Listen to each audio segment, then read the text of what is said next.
अभी श्योपुर जिले से मैं सोई कला के ऊपर पाली रोड हाईवे पे 100 नंबर ढाबे के पास से बोल रहा हूँ।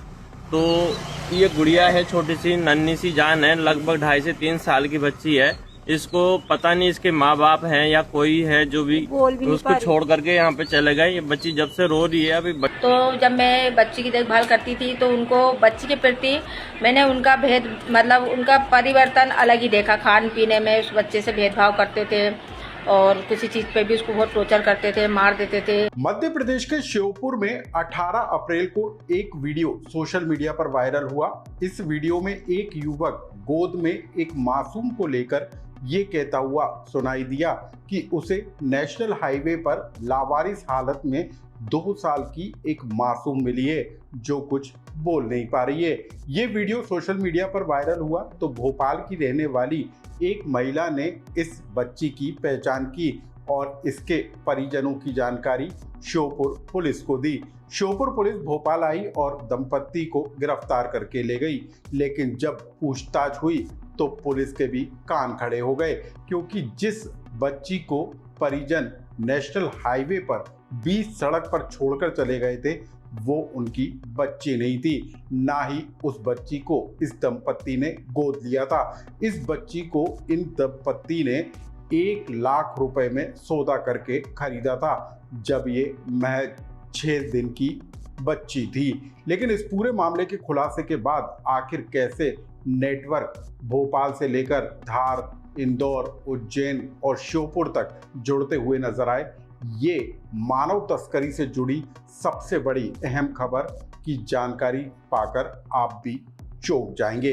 नमस्कार, मैं हूं अनुराग श्रीवास्तव और आप देख रहे हैं लोकमत हिंदी। मध्य प्रदेश के श्योपुर में नेशनल हाईवे पर 2 साल की मासूम के मिलने के बाद किसी ने सोचा नहीं था कि मध्य प्रदेश में मानव तस्करी से जुड़े एक बड़े नेटवर्क का भंडाफोड़ हो जाएगा। मासूम को 18 अप्रैल को कुछ लोग सड़क पर छोड़कर चले गए थे, लेकिन जब मासूम के परिजनों का पता लगाने के लिए पुलिस एक्टिव हुई तो जो कुछ खुलासा हुआ उसके बाद श्योपुर पुलिस के भी कान खड़े हो गए। दरअसल इस मासूम के जो परिजन हैं या फिर हम कहें इस मासूम को सड़क पर छोड़कर जाने वाले जो दंपत्ति हैं उनकी पहचान आकाश मुंदला और कृतिका मुंदला के रूप में हुई थी। ये राजगढ़ के रहने वाले थे और भोपाल में निवास कर रहे थे और भोपाल में इन्हीं के घर पर काम करने वाली केयर टेकर ने इस मासूम की पहचान कर इसके परिजनों की जानकारी श्योपुर पुलिस को दी और उसके बाद श्योपुर पुलिस ने इस दंपत्ति को भोपाल से पकड़कर श्योपुर ले जाया गया। और जब श्योपुर पुलिस ने इस परिजन से बातचीत कर इस पूरे मामले की जानकारी चाही तो पहले गुमराह करने की कोशिश की गई। उसके बाद मुंदला दंपत्ति ने पुलिस को इस बात का खुलासा किया कि उन्होंने इस बच्ची को महज 6 दिन की उम्र में 1 लाख रुपए का सौदा करके खरीदा था। अब ये पूरा का पूरा मामला बच्चियों के मानव तस्करी से जुड़े नेटवर्क से जुड़ता हुआ नजर आया और उसके बाद श्योपुर पुलिस ने एक के बाद एक राजगढ़, धार और इंदौर में छापे की कार्रवाई कर कुल 6 लोगों को हिरासत में लिया। इनमें 4 महिलाएं शामिल हैं। अब आप जानिए कि मुंदला परिवार ने पुलिस को बताया क्या। मुंदला परिवार का कहना था कि 2024 में बच्ची को खरीदने का सौदा किया था। धार जिले की एक क्लिनिक संचालिका ने इसे खरगोन की महिला से लेना बताया। इसके बाद इंदौर में नीता जैन और उसके पति के जरिए राजगढ़ के आकाश मुंदला और कृतिका ने इसे खरीदा। यानी कि इन 2 सालों के दौरान जो मासूम है वो एक हाथ से दूसरे हाथ से तीसरे हाथ इधर से उधर जो है मानव तस्करी का शिकार होती रही। लेकिन इस मामले का खुलासा तब हुआ जब श्योपुर पुलिस ने सख्ती के साथ दंपत्ति के साथ पूछताछ की और उसके बाद एक बड़े मानव तस्करी के नेटवर्क का खुलासा हुआ। अब हम आपको बता दें कि श्योपुर पुलिस ने इस पूरे मामले को लेकर इंदौर में एक ब्यूटी पार्लर संचालिका को भी गिरफ्तार किया। इस तरीके से 6 लोगों की गिरफ्तारी हुई है। हालांकि अभी तक ये साफ नहीं हो पाया कि ये मासूम के वास्तविक माता पिता कौन है और क्या माता पिता के जरिए ही इसको खरीदने बेचने का सौदा किया गया था या फिर इसको किसी अस्पताल या क्लिनिक से चुराया गया था। इन तमाम बातों की पड़ताल फिलहाल पुलिस करती हुई नजर आ रही है, लेकिन इस पूरी घटना को लेकर अभी कई परतें खुलना बाकी हैं। इस घटनाक्रम को लेकर क्या कुछ बताया श्योपुर एसपी ने, आप उसे सुनिए।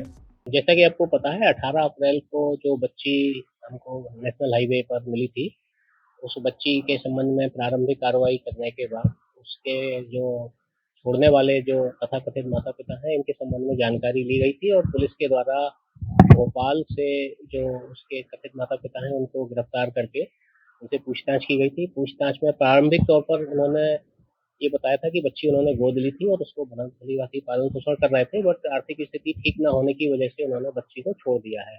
उनकी बातें संदिग्ध थी, उनसे बार-बार पूछताछ की गई, टेक्निकल एविडेंस के आधार पे भी जानकारी ली गई। फिर उन्होंने स्वीकार किया कि उन्होंने जो है बच्ची को इंदौर में किसी पार्लर संचालिका के सहयोग से कुछ लोगों से 1 लाख रुपए देके प्राप्त किया था। तो जैसे ही बच्ची को 1 लाख रुपए देके प्राप्त करने वाली बात सामने आई और उनके द्वारा क्योंकि पूर्व में ही निर्दयता बच्ची को अब असुरक्षित हालत में छोड़कर की जा चुकी थी, जिस पर से धारा 93 बीएनएस में अपराध भी पंजीबद्ध किया जा चुका था।